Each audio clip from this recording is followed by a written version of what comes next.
Good morning, students. Myself, Major Komal Katyal, Department of Zoology, GK Govani Government College, Bhinmal. Today, I will deliver a lecture on a minor phyla, that is phylum Ctenophora. आज हम संघ Ctenophora के बारे में पढ़ेंगे. Now, what is Ctenophora? The Ctenophoras are basically marine, pelagic and solitary animals. They have a gelatinous transparent body, as you can see in the diagram also, the pleurobranchia and barrow.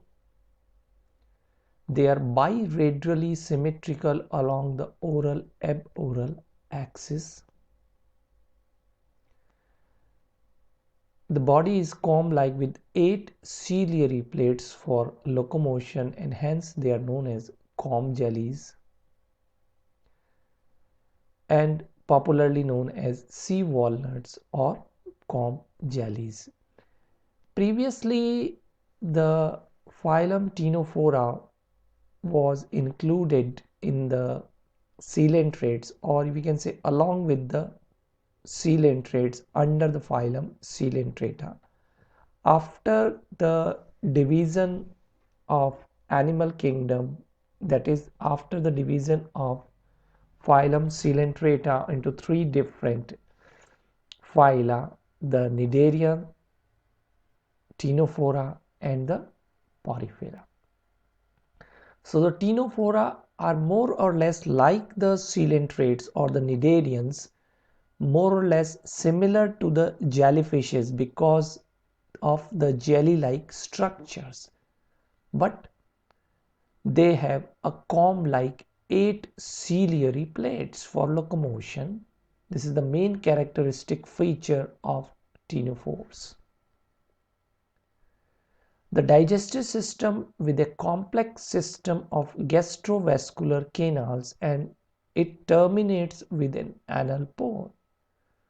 Unlike the Cnidarians, they have a complex gastrovascular canals and there is presence of a anal pore. तो जो Ctenophora संघ के जंतु हैं वो समुद्रवासी होते हैं. समुद्रवासी होने के साथ वो क्या है, सतह पे पाए जाते हैं. सॉलिटरी इट मीन्स एकल होते हैं.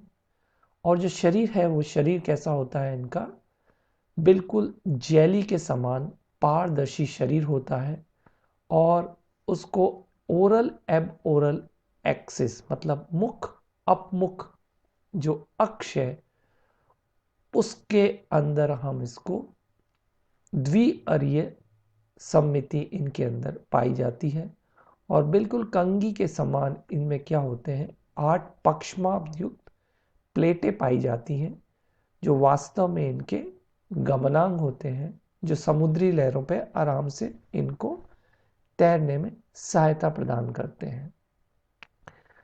सामान्यतया हम इनको क्या बोलते हैं, कॉम जेली बोलते हैं, चूंकि संरचना जेली के समान होती है, या सी वॉलनट भी इनको या समुद्री वॉलनट भी इनको कहा जाता है. जो इनका पाचन तंत्र है, पाचन तंत्र जटिल प्रकार का होता है जिसमें जठर संवहनी नलिकाएं पाई जाती हैं और अंत में उनमें क्या होता है, गुदीय छिद्र पाया जाता है. Like Cnidarians, they have a cell tissue grade of body organization. They have a special adhesive cells called the lasso cells or coloblast are present in them. The nematocysts are absent. The cellular mesoglia with muscular elements. The nervous system is of diffuse type. The statocysts are present, which is used for balancing during locomotion.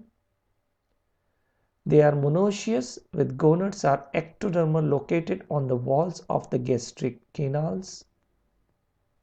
And the development includes a characteristic cytipede larva. जो ctenophore संघ के जंतु हैं, Cnidaria संघ की तरह ही इनके अंदर भी क्या होता है, कोशिकीय उत्तक प्रकार का शारीरिक संगठन पाया जाता है। शरीर पर कुछ चिपकने वाली विशिष्ट कोशिकाएं पाई जाती हैं जिनको हम लैसोसेल्स या कोलोब्लास्ट कहते हैं। ये विशिष्ट लक्षण होता है टीनोफोरा का। और निडेरिया से इनमें विपरीत इनके अंदर दंश कोशिकाओं का अभाव होता है। इनके अंदर जो मीसोग्लिया होती है वो कोशिकीय होती है और उसके अंदर पेशीय तत्व उपस्थित होते हैं। इनका जो तंत्रिका तंत्र है वो बिखरा हुआ होता है, डिफ्यूज टाइप का। और चूंकि ये समुद्री लहरों पे तैरते रहते हैं, फ्लोट करते हैं, तो इनके अंदर क्या होता है, एक बैलेंसिंग ऑर्गन, मतलब तैरने के दौरान संतुलन बनाए रखने के लिए इनमें संतुलन पुटी पाई जाती है। सामान्यतः ये उभयलिंगी होते हैं और इनके जो जनद हैं, जनद हमेशा क्या होते हैं, वो बाह्य त्वचा से, मतलब एक्टोडर्म से उनका उद्भव होता है, पर वो जो गैस्ट्रिक केनाल है, जो जठर केनाल होती है, उनकी भित्तियों पर पाए जाते हैं। और इनके अंदर जो परिवर्धन है वो अप्रत्यक्ष प्रकार का होता है, जिसमें एक विशेष प्रकार का साइडिपीड लार्वा अवस्था पाई जाती है। Regeneration and paedogenesis are common. इनमें पुनरुद्भवन की क्षमता और इसके अलावा जो पीडोजेनेसिस है वो भी इनके अंदर काफ़ी दिखाई देता है। We have classified this phylum into two classes, the Tentaculata and Nuda. Nuda has only one order, Berodia, under which comes the Bero, and Tentaculata has four order, the Cydipeda, Lobata, Cestida, and Platyactinia. These are the four orders of class Tentaculata, while Nuda has only one order, Berodia, under which Bero comes. Now let us discuss about the two classes one by one. First, the class Tentaculata. As it is clear from the name, the presence of two tentacles. Adults have two tentacles. In some, only the larva has tentacles, while adult possesses the oral lobes. The mouth is narrow and pharynx very small. Examples are Pleurobranchia and Cestum. Cestum is shown here in this slide. You can see the presence of two floating tentacles are present. जो पहली class है, पहला वर्ग है टेंटेकुलेटा, उसमें जो वयस्क होते हैं उसमें दो टेंटिकल्स पाए जाते हैं स्पर्शक। जो लार्वा है, कुछ के अंदर केवल लार्वा के अंदर ही ये स्पर्शक उपस्थित होते हैं, और जो वयस्क होता है उसके अंदर क्या होता है, मुख पे लोब के समान संरचना पाई जाती है। जो इनका मुख होता है बहुत सकड़ा होता है और जो ग्रसनी है वो भी क्या होती है, छोटी होती है। उदाहरण प्लूरोब्रैंकिया हम पहले ही देख चुके हैं। दूसरा उदाहरण यहाँ पे दिया हुआ है सेस्टम का। Now about the second class, the न्यूडा. Tentacles and oral lobes are totally absent. The body is large, conical and compressed laterally. There is a wide mouth and large pharynx. They are voracious feeders, and the common example is barrow.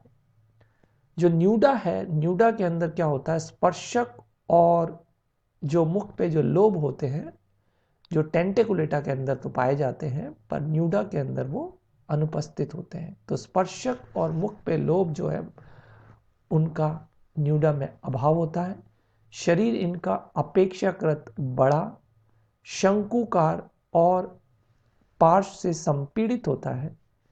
जो मुख है, मुख भी बहुत बड़ा होता है और जो ग्रसनी है वो भी अपेक्षाकृत काफ़ी बड़ी होती है, क्योंकि इनकी जो फीडिंग हैबिट है, दे आर द वॉरेशियस फीडर, मतलब ये बहुत अधिक भोजन करते हैं।